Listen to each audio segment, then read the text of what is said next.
Hello students, my name is Chandni and I am a graduate in Bachelor of Accounting and Finance from KC College. मैं पिछले 1.5 year से एक finance firm में काम कर रही हूँ और आज मैं यहाँ आई हूँ आप लोगों को गाइड करने BAF कोर्स के बारे में इन एंड आउट।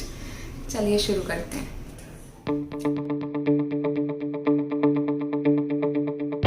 BAF की बात की जाए तो मेरे लिए ये कोर्स चूज़ करने के दो मेन रीजंस थे। एक कि मुझे अकाउंट्स में ज़्यादा इंटरेस्ट था और दो थ्योरी से ज़्यादा मुझे प्रैक्टिकलिटी, प्रैक्टिकल प्रॉब्लम्स और अकाउंट्स जैसे सब्जेक्ट में ज़्यादा इंटरेस्ट है। ज़्यादा मुझे प्रैक्टिकलिटी पसंद है।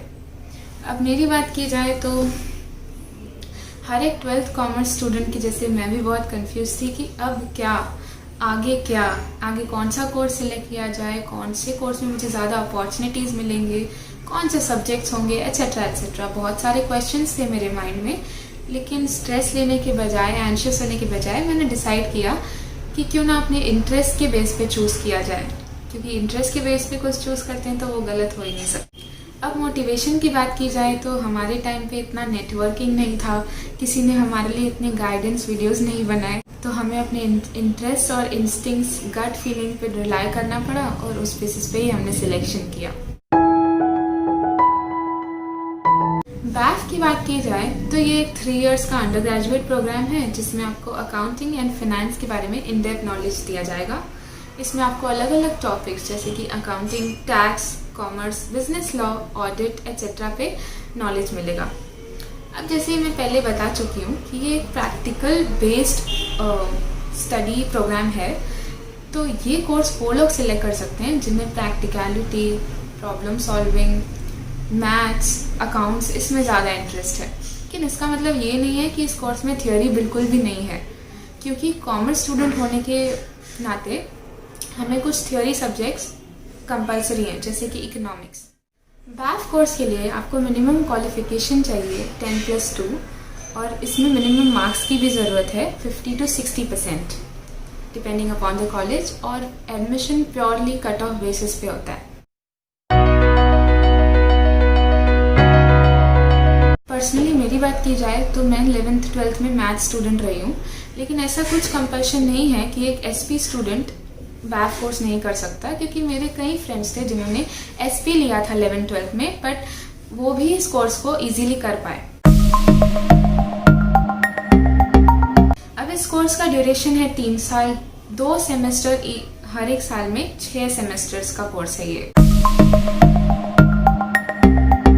एवरेज फीस की बात की जाए तो ये फिगर वेरी करता है डिपेंडिंग अपॉन द कॉलेज जो आप सिलेक्ट करेंगे, लेकिन फिर भी एक एवरेज फीस मैं आपको बता सकती हूँ। फिगर 14 to 18,000 पर एनम का फीस है इस कोर्स का, जो कि थोड़ा BCom से ज़्यादा है, लेकिन क्योंकि इसमें स्पेशलाइजेशन है।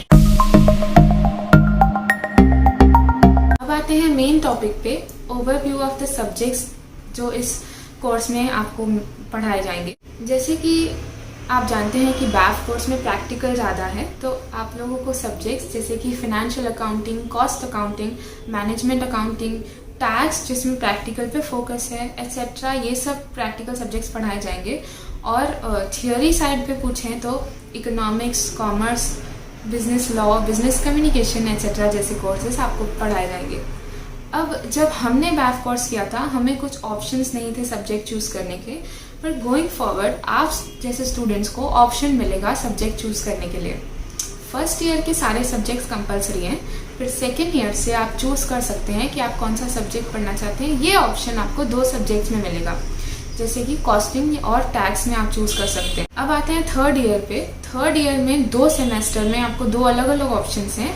5th सेम में आपको ऑप्शन है MA और IF के बीच में चूज़ करने, यानी कि मैनेजमेंट अकाउंटिंग और इंटरनेशनल फाइनेंसिंग के बीच चूज़ करने के लिए, और 6th सेम में आपको ऑप्शन है इकोनॉमिक्स और SABM चूज़ करने, SABM के बीच चूज़ करने के लिए। SABM 11th 12th के OC से सिमिलैरिटी रखता है। अब BAF आपको अकाउंटिंग के वेरियस सब्जेक्ट्स के नॉलेज के साथ साथ फिनेंस का एक्सपोजर भी देता है, जैसे कि futures, options, derivatives, mutual funds etcetera. अब एग्ज़ाम होते हैं 75 मार्क्स के इस कोर्स में। 25 मार्क्स आपको इंटरनल असेसमेंट है फ्रॉम द कॉलेज।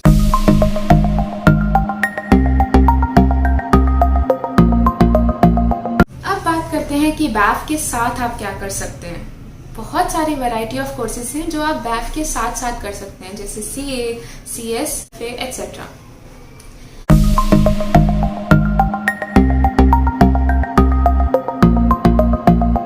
ये डिफ़िकल्ट नहीं होगा, क्योंकि CA की अगर बात की जाए तो CA का सेकेंड लेवल यानी कि IPCC और BAF के पोर्शन बहुत सिमिलर है। इनफैक्ट CA वाले लोगों के लिए BAF एक केक वॉक है। CS की बात करें तो CS में मेरा पर्सनल एक्सपीरियंस है। मैंने एक अटेम्प्ट CS का किया था और CS और BAF में एक कॉन्ट्राडिक्शन आ जाता है कि BAF में ज़्यादा प्रैक्टिकलिटी है, CS में ज़्यादा थ्योरी इन्वॉल्व है। लेकिन CS में जो प्रैक्टिकल सब्जेक्ट्स हैं और BAF के सब्जेक्ट्स काफ़ी सिमिलर हैं। तो जो लोग मेंटेन करना जानते हैं बैलेंस एक अकाउंट्स और थ्योरी में, वो CS भी आसानी से BAF के साथ कर सकते हैं।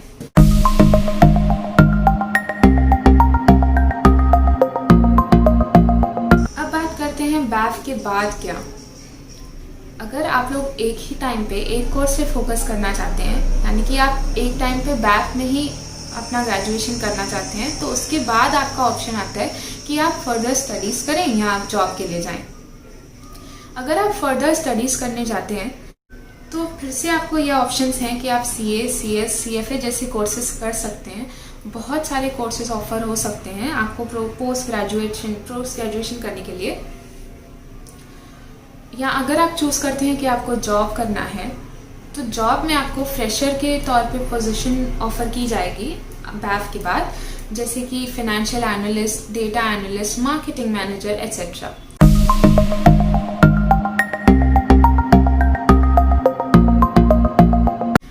अब एवरेज सैलरी की बात की जाए, एक फ्रेशर के तौर पे आपको 3 to 5 lakhs पर एनम की सैलरी ऑफर की जाएगी।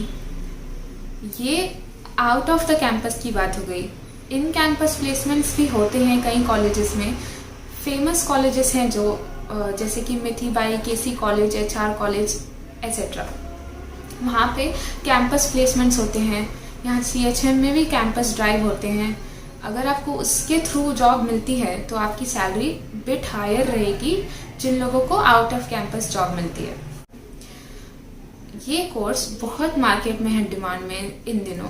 और BAF की बेस्ट पार्ट है कि हमें ब्लैक बुक मेंटेन करने की नीड नहीं है, जो कि बाकी कोर्सेज में कंपलसरी है यूनिवर्सिटी के प्रोजेक्ट की तरफ से। अगर आप लोगों को नंबर्स पसंद हैं, अकाउंट्स पसंद है, तो श्योरली आप BAF कोर्स बहुत एंजॉय करेंगे। लास्ट में मैं इतना ही कहूँगी कि good luck to you all, choose wisely and may you all succeed. Thank you.